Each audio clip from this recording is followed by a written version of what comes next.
Huishoudens komen nu op een wachtlijst voor een zwaardere stroomaansluiting. En Nieuw-Namen stapt over naar een ander land. Maar er gebeurde meer deze week. Een overzicht. Het OM eist gevangenisstraffen van 12 jaar tegen de 3 directeuren van Bulkterminal Zeeland. Ze zouden het bedrijf jarenlang hebben gebruikt om drugs te smokkelen. Volgens het Openbaar Ministerie was het overslagbedrijf in de haven van Vlissingen een dekmantel voor cocaïnesmokkel. De directeuren hadden contact met grote criminelen uit de drugswereld. De rolverdeling was duidelijk, zei de officier van Justitie vandaag. René G. zorgde voor de deals. Code K.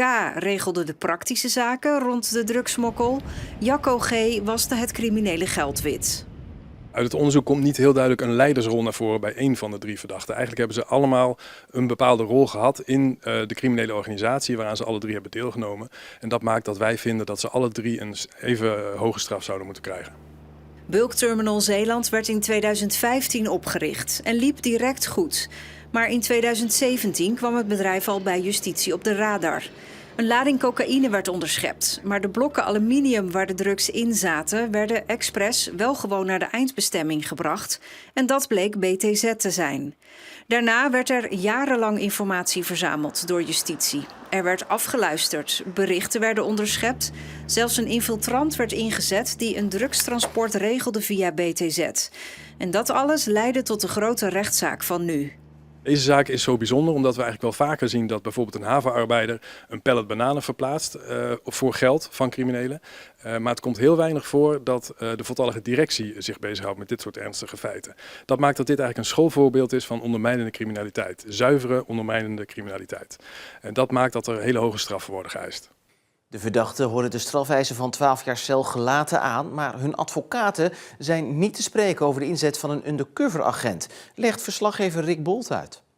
Zo'n undercover-agent mag namelijk niet de verdachte uitlokken om iets crimineels te doen. Dat moet vanuit die verdachte zelf komen en daarom is het ook wel een heftig middel als dat ingezet wordt. Daarnaast zullen ze vooral gaan kijken van ja, waren die directeuren nou wel degene die versleutelde telefoons gebruikten of zijn dat toch andere mensen geweest? En de advocaten van Jacco zullen toch vooral volhouden dat het helemaal niet om criminele activiteiten ging, maar dat het gewoon internationale handel was. En vanwege de complexiteit en de grootte van de zaak verwacht de rechtbank pas tegen het einde van het jaar uitspraak te kunnen doen in deze zaak. De hoogste baas van de politie in Zeeland, Tim de Kraker, is op non-actief gezet. Het is onduidelijk wat er precies aan de hand is. Er loopt een intern onderzoek. De politie wil geen vragen beantwoorden. Tim de Kraker zegt dat hij het onderzoek met het volste vertrouwen tegemoet ziet.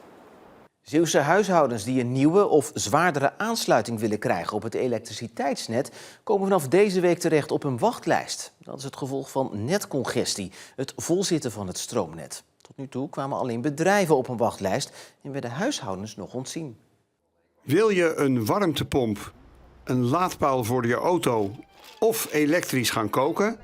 Dan kan het zijn dat je wens niet meteen in vervulling gaat. Want per 1 juli komen huishoudens die een nieuwe aansluiting op het net willen op een wachtlijst. Dat is echt nodig. Het net loopt vol en we willen iedereen op een gelijke manier behandelen. Dus zowel bedrijven als particuliere woningen worden nu allemaal op dezelfde manier behandeld en komen per 1 juli op een wachtlijst.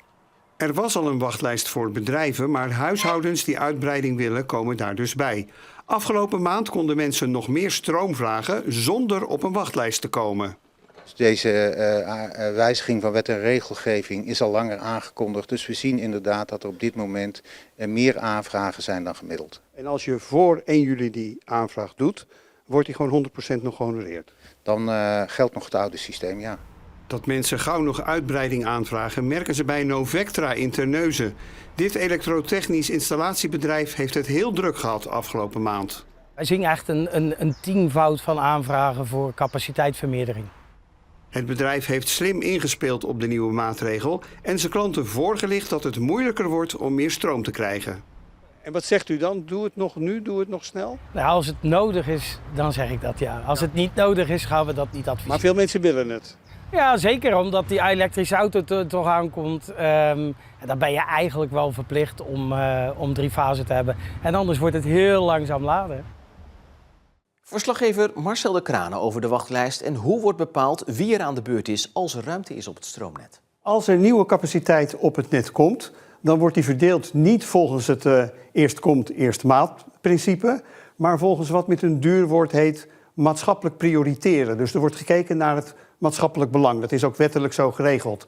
Simpel gezegd kun je je voorstellen dat er meer belang wordt gehecht aan een nieuwe aansluiting voor het ADRZ dan voor de familie De Vries aan de Noordweg in Middelburg, zeg maar.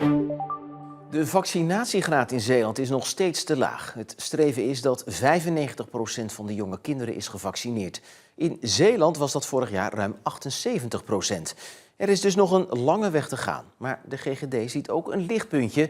En dat is dat de vaccinatiegraad in vergelijking met andere jaren niet veel verder is gedaald. In de top 10 van gemeenten met de laagste vaccinatiegraden is Zeeland 3 keer terug te vinden. Het gaat dan om Rijmerswaal, Tholen en Borselen.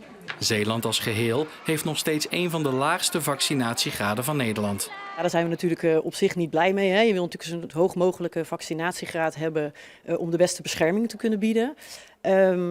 Anderzijds, we zijn eigenlijk ook al wel heel tevreden dat we natuurlijk niet verder dalen, dat we het mooi stabiel kunnen houden, hè, als we dus de cijfers nu zien. Dus ja, dat stemt ook wel tot tevredenheid. Wat is een vaccinatiegraad waar eigenlijk naar gestreefd moet worden? Rond de 95 zou echt heel erg wenselijk zijn. Voor enkele infectieziekten ligt het ook wel net ietsje lager. Zeeland was vorig jaar nog de regio met de laagste vaccinatiegraad van alle GGD-regio's. Nu heeft de regio Amsterdam de laagste vaccinatiegraad met 76,2%, gevolgd door Rotterdam-Rijnmond. Zeeland staat nu op de 3e plaats. Toch ziet de GGD ook een positieve ontwikkeling als het gaat om het vaccineren tegen het RS-virus. Dat is natuurlijk het eerste jaar dat we dat op dit moment zijn gaan doen. En eigenlijk zien we dat we een behoorlijke graad hebben bereikt in Zeeland. We liggen maar een klein beetje onder het gemiddelde. Eigenlijk minder dan bij andere vaccinaties. Nou, dat stemt ons tot tevredenheid. En wat we vooral ook heel mooi zien is dat we al die kinderen eigenlijk bijna allemaal op tijd hebben gevaccineerd. Waarmee je de beste bescherming biedt. En dat zien we gelukkig ook terug landelijk ook in de opnamecijfers bijvoorbeeld van de kinderen op de IC. Wat echt lager ligt dan de voorgaande jaren. Om de vaccinatiegraad op peil te houden, blijft de GGD aandacht vragen voor vaccineren. Nierkankerpatiënten kunnen weer in Zeeland worden geholpen. Het ADRZ en Zorgzaam hebben daarvoor de handen ineengeslagen. En juist op het moment dat de plannen voor een intensieve samenwerking zijn vastgelopen, wordt dit succes gevierd. Maar we zijn ook 2 sympathieke mensen. En die 2 sympathieke mensen zijn de urologen van ziekenhuis ADRZ en Zorgzaam. Sinds kort werken ze hier op deze OK in Goes samen met een nieuwe operatierobot. Je hebt een 3-dimensioneel zicht en je hebt dus veel fijner op de bloedvaten van de nier kan je echt heel mooi die bloedvaten gaan vrijmaken. En om een tumor uit te halen, enkel de tumor eruit te halen, heb je echt een superieur zicht. De robot geeft veel meer mogelijkheden om heel nauwkeurig, heel gedetailleerd en met precisie en met 3 armen te werken. Niet alleen voor de patiënt een groot voordeel, want die kunnen eerder naar huis, maar ook voor de chirurgen, voor de urologen die opereren. Hou je het langer vol.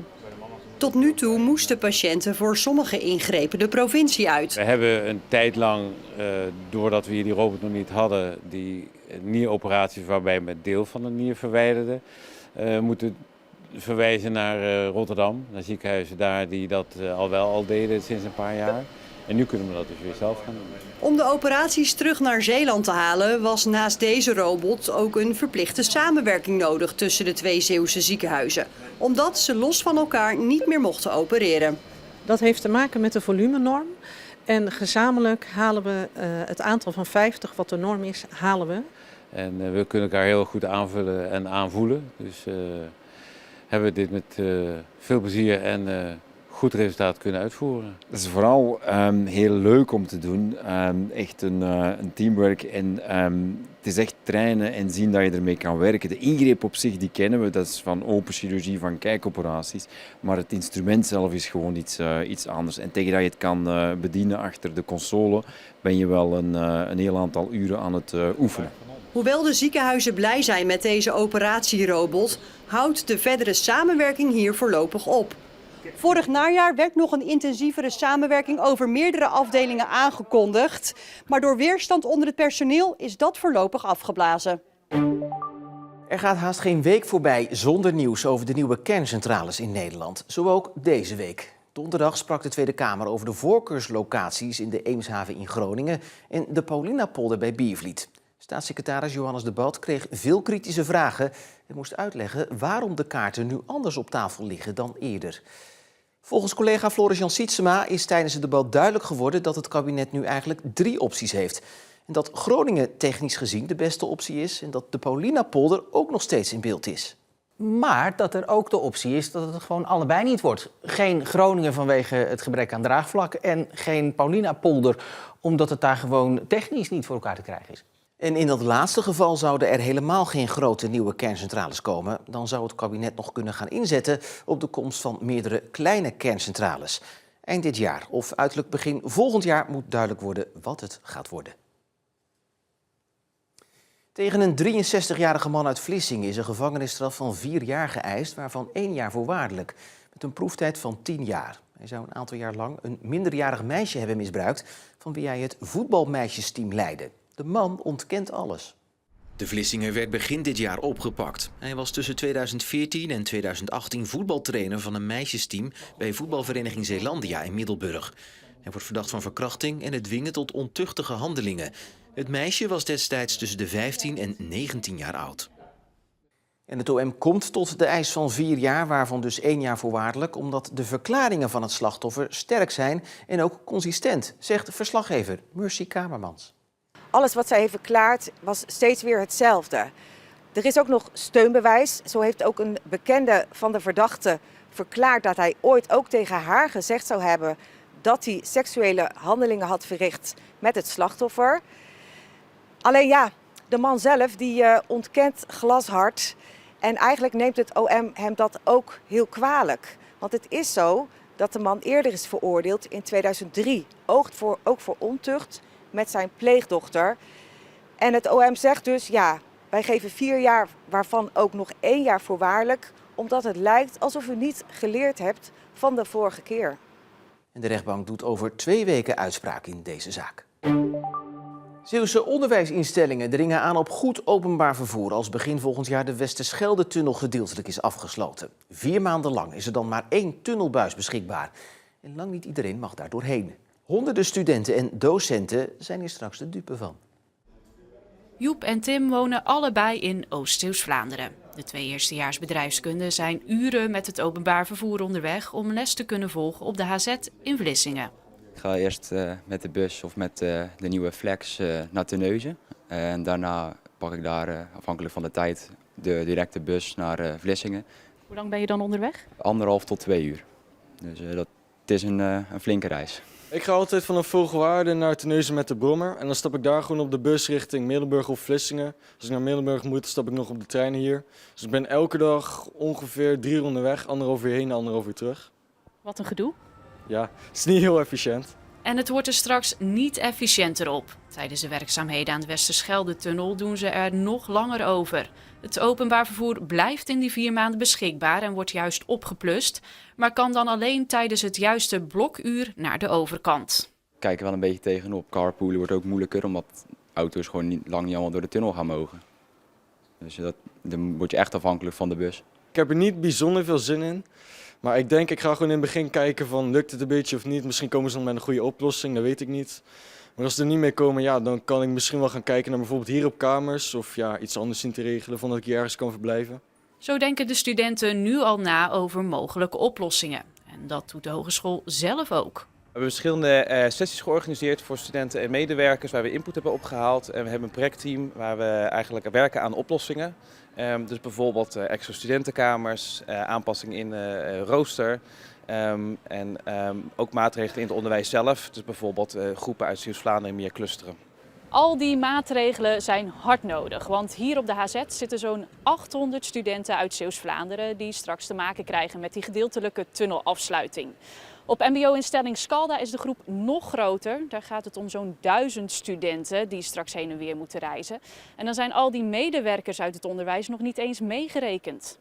De HZ en andere onderwijsinstellingen dringen aan op goede aansluiting in het openbaar vervoer in die periode. Zodat iedereen naar school kan blijven komen, omdat thuisonderwijs, zoals in de coronaperiode, geen optie is. En dat heeft er alles mee te maken, juist is dat de les in corona geweest, dat het fysiek samen zijn op de campus echt meerwaarde heeft. Ook, we hebben heel veel praktijklessen. We gaan er wel vanuit dat studenten op locatieonderwijs verzorgd krijgen. En thuisonderwijs zien de studenten zelf ook niet zitten. Maar eventueel een overstap naar een andere hogeschool.